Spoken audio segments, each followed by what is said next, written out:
समझ आ गया। तो भी 3 टोल टैक्स के ऊपर 60 लोग 2025 के अंदर बेरोजगार होने वाले हैं, फिर वो क्या करेंगे?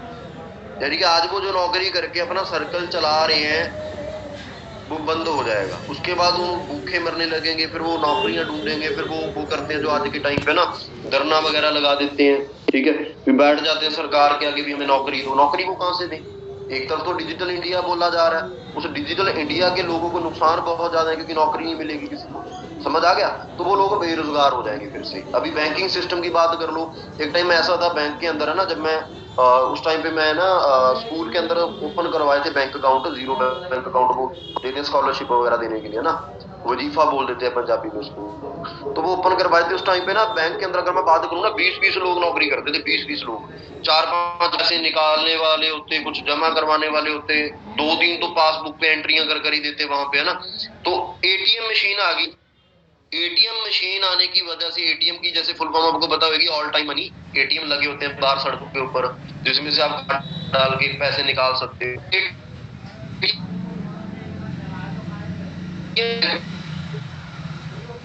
4 लोगों की नौकरी चली गई एक एटीएम आने की वजह से। अभी क्या हो गया? अभी पासबुक एंट्री को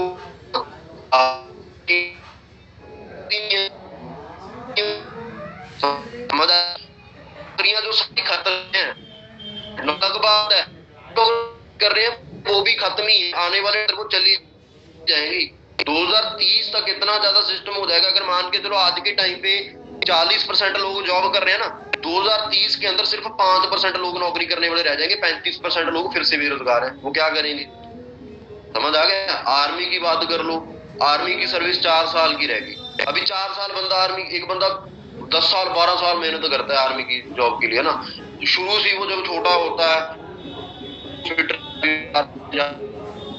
चला जाता है, 4 साल वो नौकरी करेगा, 1 साल उसकी ट्रेनिंग निकाल लो, बचे 3 साल, 3 साल के अंदर के 10 लाख 15 लाख रुपए, यानी कि 4 साल नौकरी करने के बाद वो एक 15 लाख की नई गाड़ी नहीं ले सकता। ये हालात है आज के टाइम पे। तो लगता है फिर किसी को भी जॉब के अंदर कुछ नजर आ रहा है आपको? लगता है भी जिंदगी बन जाएगी, बड़े बंदे बन जाओगे जॉब करके? नो, एक ही चीज है, जॉब करने वालों के हालात यहीं से देख लो। मैं ना 2 साल गवर्नमेंट स्कूल के अंदर पढ़ा हूँ और गवर्नमेंट हॉस्पिटल के अंदर मैं गया हूँ। आप गए हो गवर्नमेंट हॉस्पिटल में? गए हो कभी? जाते रहते हुए कि बीमार को भी पड़ता है हॉस्पिटल में ना, जो डॉक्टर होते हैं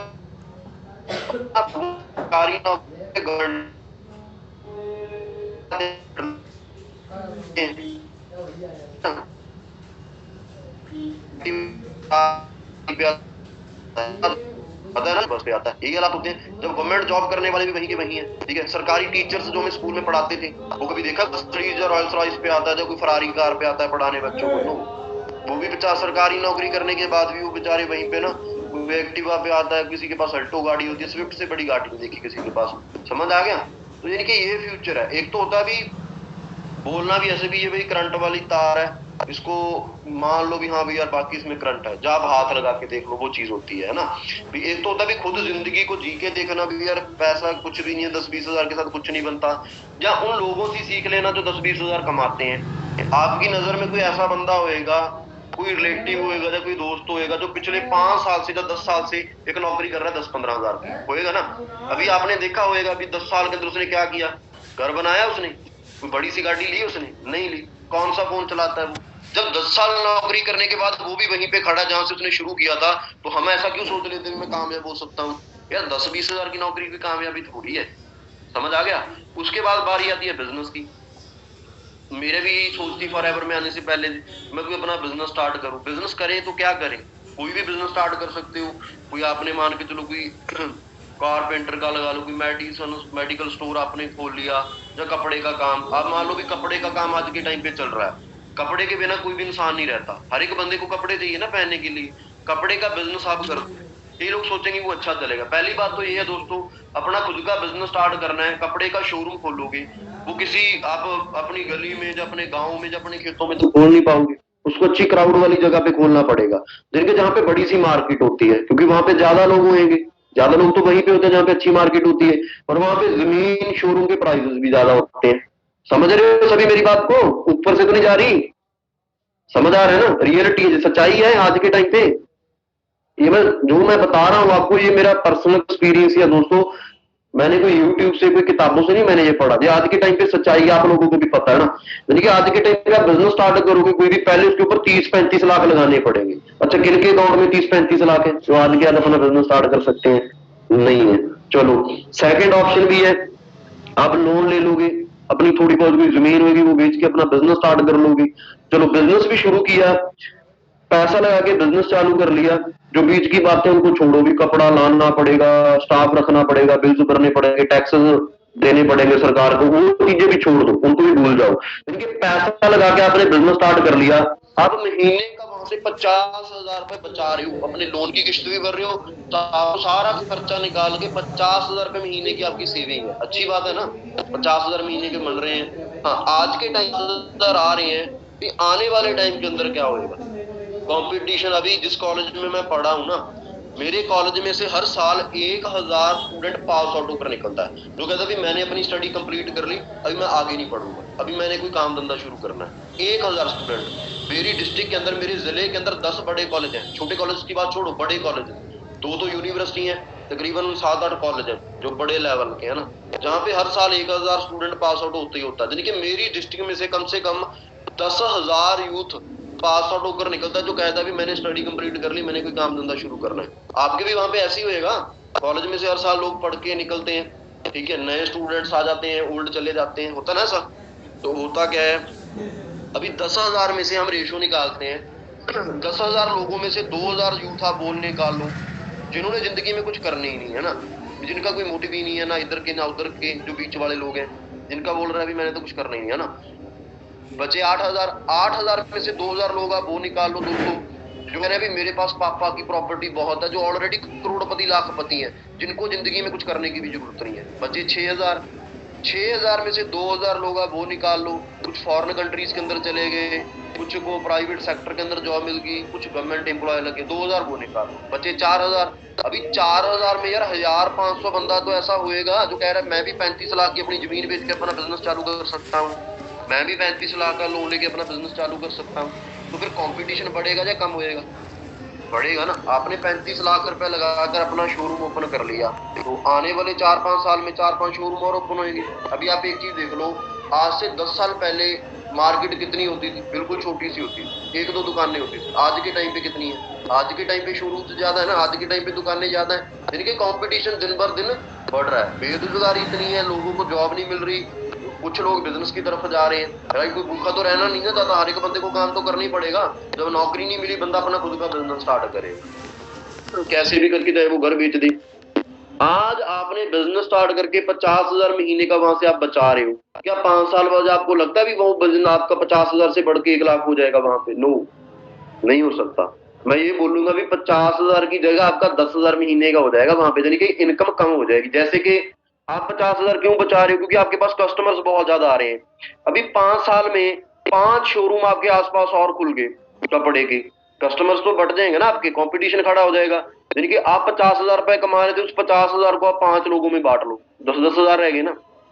समझ आ गया? मैं ये नहीं बोलता कि बिजनेस नहीं चलते, बिजनेस दोस्तों चलते हैं, बट उनके चलते हैं जो कहते हैं भी मेरे पास यार 1 करोड़ रुपए पड़े हैं, 50 लाख लगा दे, 50 लाख को उतना ब्याज बैंक में नहीं बनता, कम से कम 10,000 तो प्रॉफिट हर महीने लूंगा। समझ आ गया? जिनके पास ऑलरेडी करोड़ों रुपए हैं, यानी कि जो लोग अपने ड्रीम्स को सोच रहे हैं भी मैं भाई कपड़े का शोरूम खोल के मैं बड़ी सी गाड़ी ले लूंगा, मैं 50 लाख का घर बना लूंगा, वो पॉसिबल नहीं है। समझ आ गया? उसके बाद और क्या करें? उसके बाद दोस्तों आता है ऑनलाइन वर्क, यानी कि डिजिटल सिस्टम आप लगा लो, जिसके थ्रू भी हमें ज्यादा मेहनत भी ना करनी पड़े, कम मेहनत के अंदर हम बहुत अच्छा पैसा कमा लें। दो ट्रेंड है, दो ट्रेंड जो आज के टाइम पे चल रहे हैं, मैं आपको बताता हूँ। पहला आता है शेयर मार्केटिंग का, दूसरा आता है नेटवर्क मार्केटिंग का ना। हम पहले बात करेंगे शेयर मार्केटिंग की। शेयर मार्केटिंग के बारे में कितने लोगों को पता है? ट्रेडिंग होती है जिसके अंदर, मैं थोड़ा सा आपको बता देता हूँ उसके अंदर क्या होता है। मान के चलो हमने ना शेयर होल्ड करने होते हैं, जैसे भी अंबुजा कंपनी है सीमेंट की, उसका जो शेयर का प्राइस है वो 7 रुपए का, अभी के टाइम पे 7 रुपए का उसका एक शेयर है। यानी कि हमने क्या करना है, हमने उसका मान लो 1 लाख शेयर हमने होल्ड कर लिया, यानी कि 7 लाख के अंदर हमने अंबुजा कंपनी के 1 लाख शेयर अपने होल्ड कर लिए, ठीक है। अभी हो सकता है उसकी जो वैल्यू है 2 दिन में, 4 दिन में, 6 दिन में, 10 दिन में, 1 महीने में 7 रुपए से बढ़ के 10 रुपए का शेयर दे, यानी कि हमने 7 लाख रुपए के शेयर लिए थे, वो 10 लाख के बिक जाएंगे, यानी कि 3 लाख का प्रॉफिट है। वो एक दिन में भी हो सकता है, वो एक महीने में भी हो सकता है। बट एक तरफ ये भी चीज है कि अगर बाय चांस वहां पे जो शेयर का प्राइस है वो 4 रुपए रह गया, तो हमारे 7 लाख की जगह हमारे पास 4 लाख ही आएंगे, 3 लाख का नुकसान है। मैं ये भी नहीं बोलता कि इसके अंदर प्रॉफिट नहीं है, प्रॉफिट है, बट प्रॉफिट लेने के लिए पहले उसको सीखना पड़ता है, क्योंकि इसके पीछे कोई सपोर्ट सिस्टम थोड़ी है। अभी आप हमारे बिजनेस में आए, हम आपको सिखाने के लिए, आपको गाइड करने के लिए, चैंपियंस क्लब के अंदर कितने बड़े बड़े लीडर्स हैं जो आपको सपोर्ट करने के लिए बैठे, भी तू स्टार्ट कर, हम तेरे को सिखाएंगे, हम तेरे को बताएंगे भी पैसा कैसे कमाना है। शेयर मार्केटिंग में कोई सपोर्ट सिस्टम कोई नहीं सिखाता, कोई भी काम है अगर आपको सीखना है ना, पहले उसको खुद करना पड़ेगा। देखिए सीखने के लिए 3-4 साल का वक्त लगेगा, बहुत अच्छा प्रॉफिट आप वहाँ पे कमाओगे, नो डाउट, बहुत अच्छा, ठीक है, बट उसके लिए पहले आपको 4 साल उसको सीखना पड़ेगा, और सीखने के लिए पहले हारना भी पड़ता है। आपने कभी बाइक सीखी होगी, बाइक सीखने के लिए पहले गिरे भी ना, चोट भी तो आपने खाई, फिर ही आपने सीखा। तो ऐसे ही आप शेयर मार्केटिंग को सीखोगे तो पहले हारना पड़ेगा, यानी कि 4 साल के अंदर आप उसके पूरे मास्टर बन जाओगे। तो 4 साल आप उसको करोगे, यानी कि 4 साल के अंदर अगर मैं नॉर्मल सभी एस्टिमेट लगाऊं तो 15 से 20 लाख रुपए आप अपने वहां पे 4 साल के अंदर बर्बाद करो। सोचा कितने लोग हैं जो सीखने के लिए रेडी है शेयर मार्केटिंग, समझ आ गई? यानी कि शेयर मार्केटिंग भी दोस्तों हम जैसे वो लोगों के बस की काम नहीं है वो, है ना। मैंने भी सोचा था, पहले ट्राई किया था इस बिजनेस में आने से पहले, है ना, तो मेरे को समझ आ गई कि वो मेरे बस का नहीं, क्योंकि मैं ऑलरेडी वहाँ पे तकरीबन 3-4 हज़ार रुपये, मेरा ख्याल है मैंने ऐसे थोड़ा सा ट्राई किया था, 3-4 हज़ार रुपये मैंने वेस्ट कर दिया। हर एक बंदे का वो बस का काम नहीं है। कई बार ऐसा होता है भी हमने 10,000 रुपये लगा दिया ना, कि 10,000 का 15,000 बन गया, हमें बड़ा लगा, प्रॉफिट आ गया भाई 15,000 का, उसके बाद हम 1 लाख ठोक दे वहां पे, तो 1 लाख एक चले जाए, है ना, ऐसा भी हो सकता है। फिर वो एक सट्टा बाजारी आप कह सकते हो, जहाँ पे लोगों का लक साथ देता है, वो चीजें हो जाती है ना। उसके बाद आती है नेटवर्क मार्केटिंग।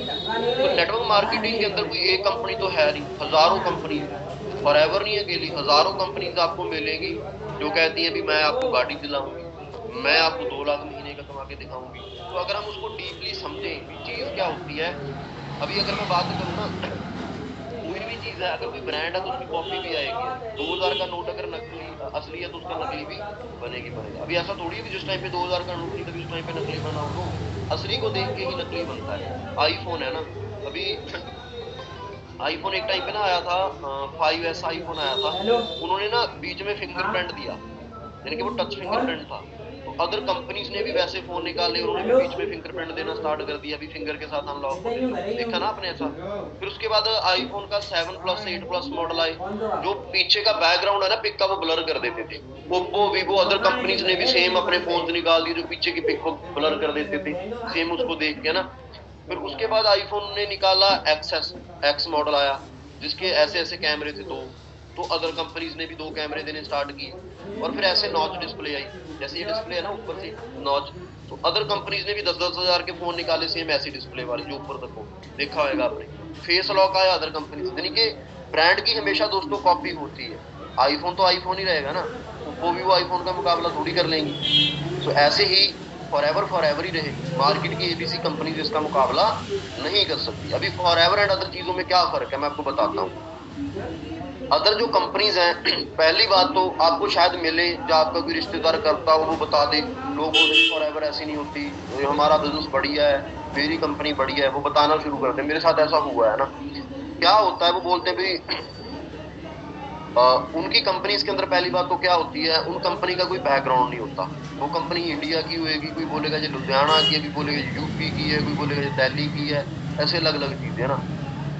और उसका जो मालिक है 4-5 कंपनीज होगी, जैसे मैं भी अपना मान के चलो मैंने बिजनेस खड़ा करना है, मैंने बोला भी सुपाल शर्मा ब्रांड की एलोवेरा जेल है, 400 रुपए की बड़ी अल्टीमेट है। वो बनेगी कैसे, वो बनाते पता कैसे, जैसे मैंने 250 रुपए की पतंजलि की एलोवेरा जेल खरीदी, 1 लीटर की 250 रुपए की खरीदी, 50 रुपए की मैंने अपनी पैकिंग तैयार करवा ली, 50 रुपए की मैंने अपनी